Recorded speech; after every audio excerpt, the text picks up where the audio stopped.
Hello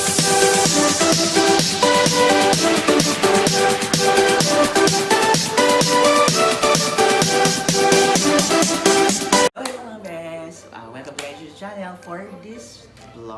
For today's vlog is about the Miss Universe 2019. Since the Miss Universe 2019 is just a few months away, I want to make a list for the strongest girls who I think are most deserving for the crown.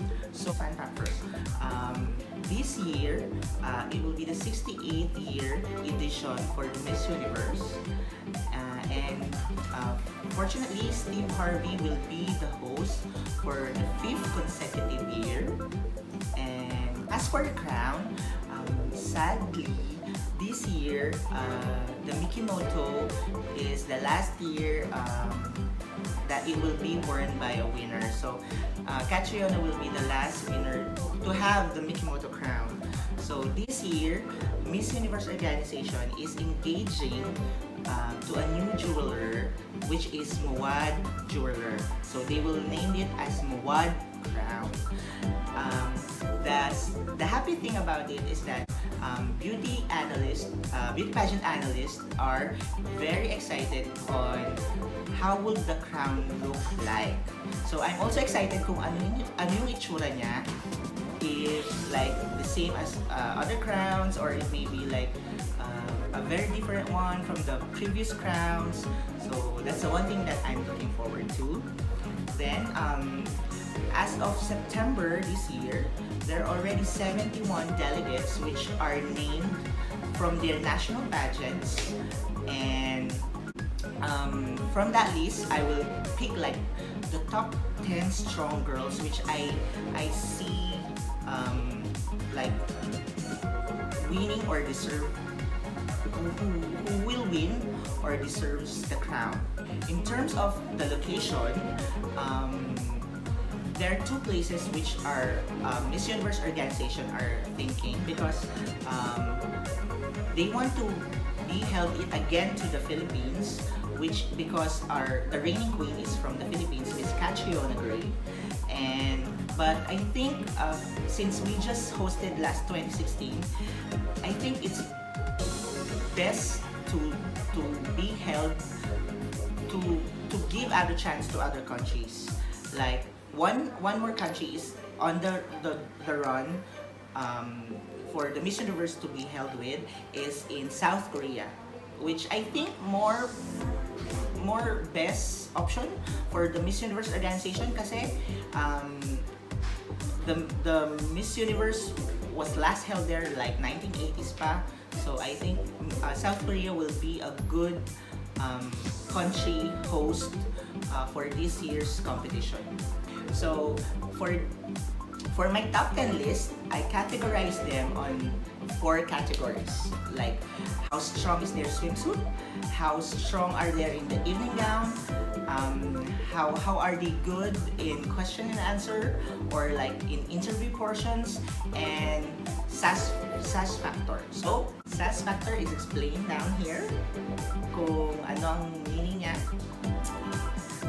So let's begin. My 10th spot is Miss Sierra Leone, Marie Esther Bangura. Did I? Nasabi ko ba ng tama? So, she was a contestant last year for Sierra Leone for 2018. But unfortunately, she failed to register 6 days after the registration. So, Miss Universe organization did not allow her to compete. But they allowed her to be an audience for that year. But I think it will be a blessing in disguise for her, because that year the girls are really strong in terms of Catriona, Tamarin Green, and Hien Meng of Vietnam. Did I pronounce it right? Sorry if I pronounced it wrong. Then Unfortunately for her, this year, Miss Universe organization gave her a go signal to represent again Miss Sierra Leone.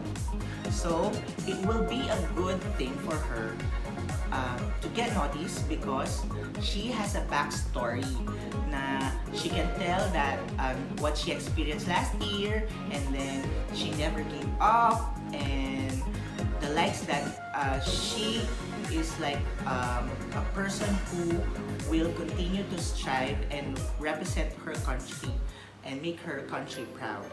And for my 9th spot is Vietnam, Hoang Thuy. So same as Hen Ni, she was a former contestant but a winner for Vietnam's next top model. So a good thing for her is that she knows how to walk and to project herself in the public. So it's an advantage for her being on that competition. And I see that she will be strong on the prelim rounds as based on the swimsuit and the evening gown.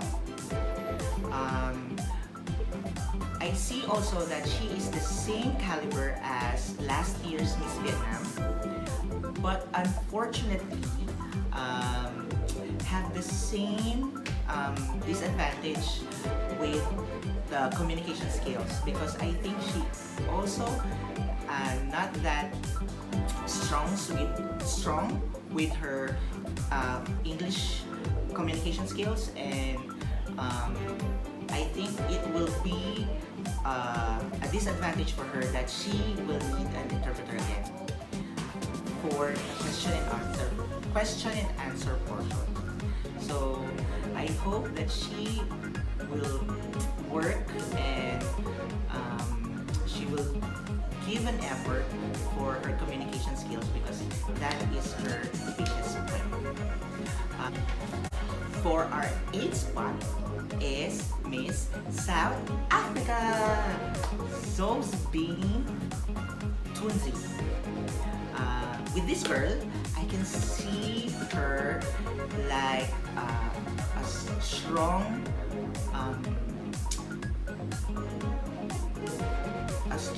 girl in terms of her communication skills, because she has a degree in public relations, I know, and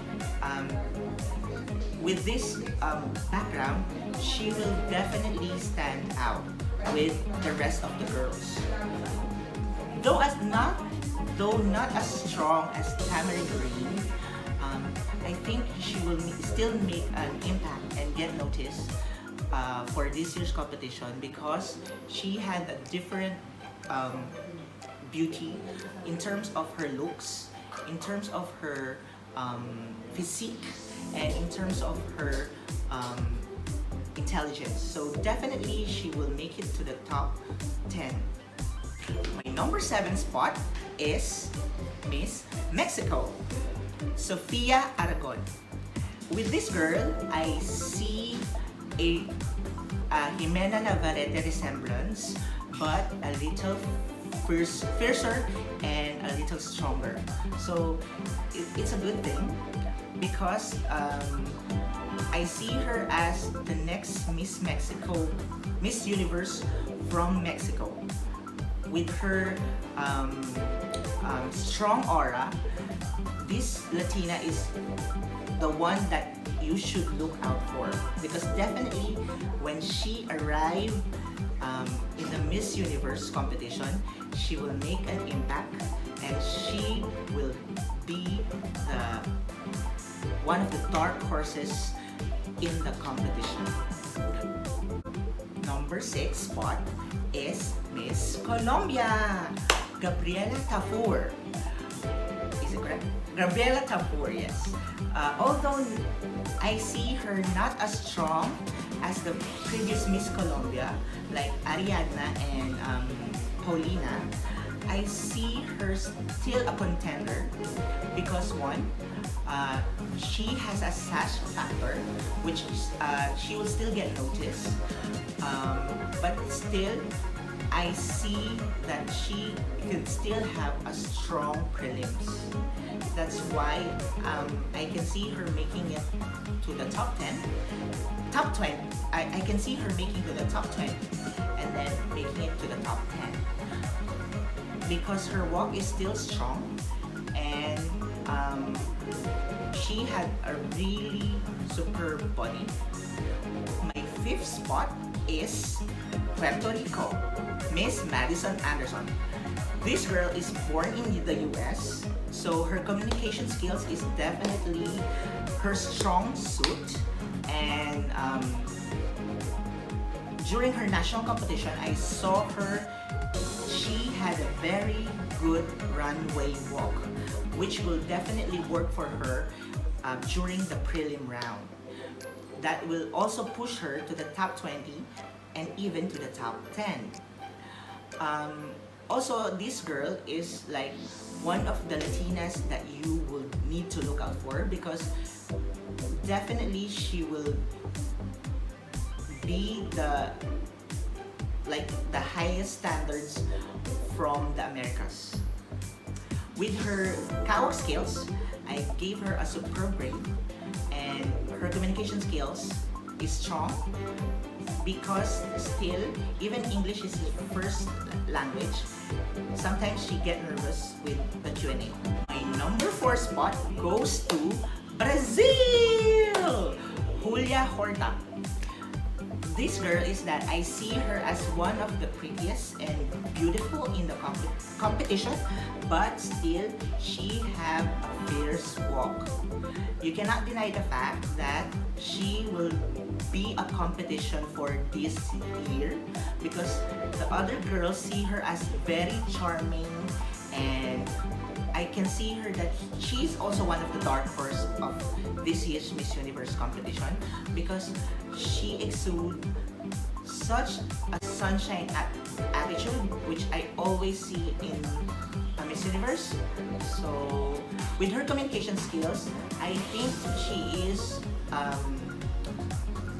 she knows how to speak in English, but not that as strong as the other countries. So with her catwalk, I gave her a superb grade, and her communication skills is still strong. For my third spot is our very own Philippines, Miss Gazini Ganados. Though, honestly, to be honest, she's not my first pick for the Miss Universe crown, Miss Universe Philippines crown. I have another girl who is like, I'm really rooting for that crown that time. But good for her, she had proven me wrong. As I watch her transition from being crowned to representing the country, she had maintained her strong suit as the best representative of the Philippines for this 2019 Binibining Pilipinas. With her strong SAS factor, she will definitely be a strong contender for this year's crown. But one thing that I see her for her disadvantage is that her communication skill is still a lackluster. So if she works hard for it, and if she improves her communication skills for the interview and Q&A round, I think there will be a strong chance for the Philippines to win a back-to-back, which only Venezuela is the one have done ever, having a back-to-back. So Philippines will make a mark for this year, and I see her as a top 3 material because her catwalk is superb. but her communication skill, I gave her a strong grade. For my number 2 spot is Indonesia, Frederica Alexa Call. Well, this girl is, I can see her as one of the strongest Indonesian representatives ever. Although they send strong girls for the past few years, they are not as strong as their Asian counterparts. But oh my god, this girl had amazes me because although she is very small in stature, she packs a punch on the interviews and her presence and her aura as Miss Universe. So I can see her as a good contender for the crown, because this year I saw Indonesia are not playing around anymore. So she will be a good contender because her communication skill is really good, and then now she is like the queen that represents Indonesia the best. So my question is that, will she be the first Miss Indonesia to become Miss Universe? Let's see. Before I unveil my number 1 spot, I want to share you my honorable mentions. So my first honorable mention that we don't need to disregard is Miss Ireland from the Europe's region, Fyonghula O'Reilly. Definitely, she will make a mark for the Europe region this year because she is an American Irish girl, which definitely be noticeable for this year's competition. My next girl on the list is Miss Albania. Oh my god, this girl is really stunning because the way that she posts on the pictures and the way she walks is really fierce. So Miss Cindy Marina from Albania will be also one to look out for the Europe regions. My third honorable mention is Miss USA, Chesley Christ. Although she is really strong for other beauty analysts, it's just that, in my opinion, that she kinda have been lackluster with her presence in the media, or I don't see her as strong as the other girls from the American regions, but definitely she will make it to the top 20, but she will have a hard time pushing to the top 10. My next honorable mention is Miss Venezuela, Talia Olvino. Though Miss Venezuela every year sends a strong girl and they have a very strong sash factor, it doesn't guarantee her to be on the top 10. But definitely I see her in the top 20. But also the same as USA, Miss USA, I see something lacking in terms of her aura as the Miss Universe, and I see it more to the other girls than her. My fifth honorable mention is Miss Netherlands. Oh my gosh, also this girl cannot be denied, Miss Sharon Pieksma, because she is one contender from the Europe which is really strong also for this year. With her height and modeling career, she will definitely get noticed. So we are on the way to our number 1 spot, and my number 1 girl is Miss Thailand, Pawinsuda Druin, because I see this girl as like one of the best girls in the competition so far. I mean, she's likely the favorite right now because maybe she kinda resembles Miss Catriona Green. I don't know, it's just my opinion, but one of the favorite girls coming in the competition. She will most likely, for me, will win the crown because she has a good runway skills, a good communication skills, and also she had represent Miss Thailand also before in Miss Earth last 2017. Although she didn't win and just made it to the top 8, it's still okay for me because that made her learn something and made her to strive hard. And I think the Miss Universe is one crown that fits her right. And so far, I think that she is for me, in my opinion, she's the best Miss Thailand that they will send out for this year. So there you have it. Those are my top 10 girls for the Miss Universe competition. So if you are given a chance, who are your top 10 that will make your list? Please do comment down below, and it will be highly appreciated if you will also like and click the subscribe button and the bell button for future notifications. Thank you guys. Bye!